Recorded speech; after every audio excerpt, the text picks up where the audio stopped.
Hello everyone, Gordon from Up North Biker. We're going to do some winter prep on these bikes. So if you've got a Thruxton and you're a little bit unsure about how to prepare it for winter, then this one's for you. Stay tuned.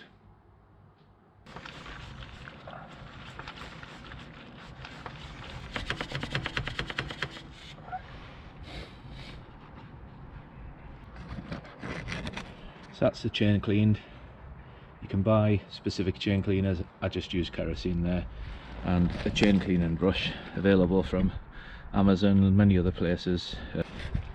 Snow foam, everyone's favourite. That softens up all of the muck on the bike, making it easier to get off.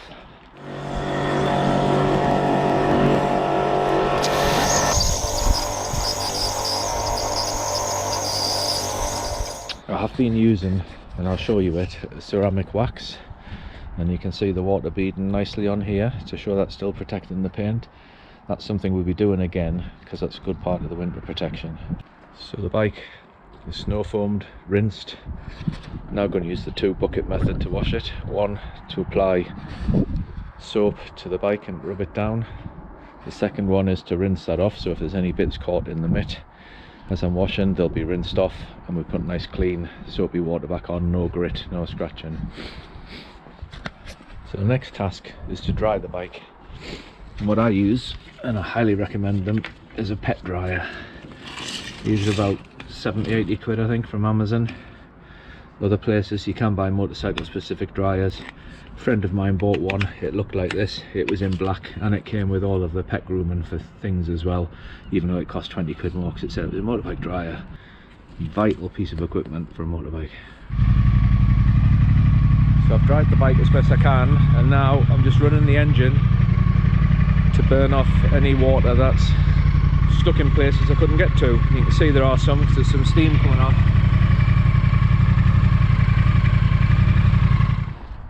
So while that engine's cooling down, I'm going to tackle the paint and put some protection on the paint. So this is what I'm using: ceramic graphene paste wax.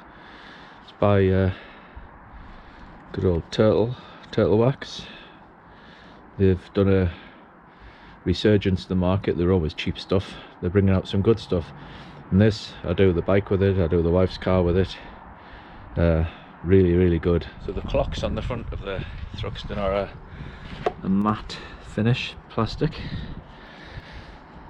and I'm going to use this chemicalized Jetseal matte just to rub on that, and that will help protect it. I'll put some on these bits here as well. It's just a chemical that gives a layer of protection to all your matte plastics and matte paintwork. So while I'm waiting for the waxes to cure and the sealant to cure, I'm just going to go over the exhausts and the casings with Mother's Mag and Aluminium polish. That's less abrasive than Autosol, so it won't take the finish off, but it just cleans it up a little bit. And you don't use too much and don't be too aggressive with it. So we've left all that to cure and mist off. Next job, bit of elbow grease and buff it all up, and then we'll be ready for the final stage of the winter protection. Everybody's favourite, Acr50. I'm lucky enough to have a compressor, so I'm going to first of all cover the wheels, brakes up with sheeting. I use polythene sheeting. So I'm going to cover them up so I can't get any of this stuff on your brakes or on your tyres, because that would be really unfortunate. It's very slippy and it sticks like mad.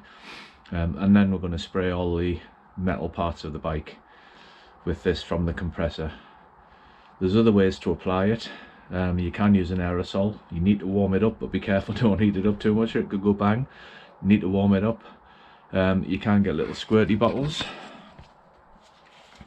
I use that for touch-ups and for areas where I want to put the Acr50 on that are too near the wheels and tyres and brakes. So I use that for that. You can use one of them again, warm it up before you squirt it, but that puts loads on and quite gloopy. Another method is to spray it onto a cloth and just wipe it over the engine bits. That's not as good. Best way, compressor. See the Acr50 starting to burn off.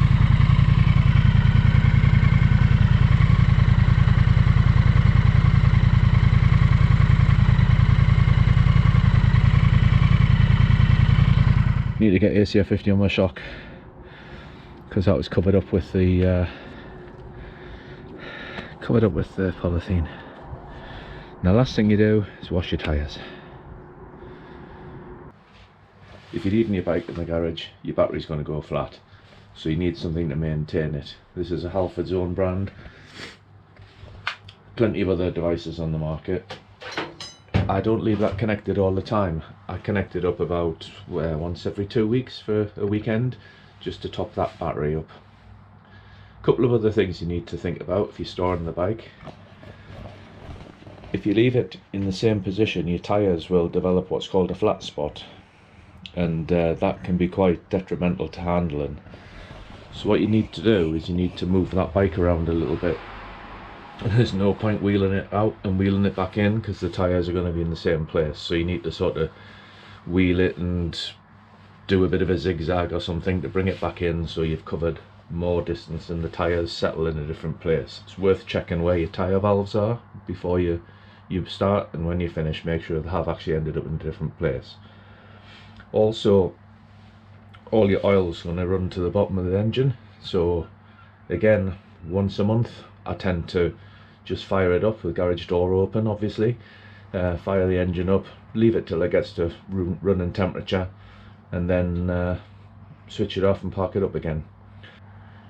Doing that will keep your bike in good order, ready to ride it when the weather turns nicer. And that's the Triumph Thruxton, ready to be stored for the winter and possibly rode if the weather turns nice. And the main thing is, remember, in the UK, although they say Acr50 lasts for 12 months, it doesn't. You're lucky if you get 2 months protection, 2-3 months in the winter with the salt and everything, so it's well worth giving it a wipe down and reapplying every couple of times you use the bike. I hope you found that useful. If you did, then why not consider subscribing to the channel. There's plenty more garage work and ride outs that I do, and I'd love to have you along. So thanks for watching.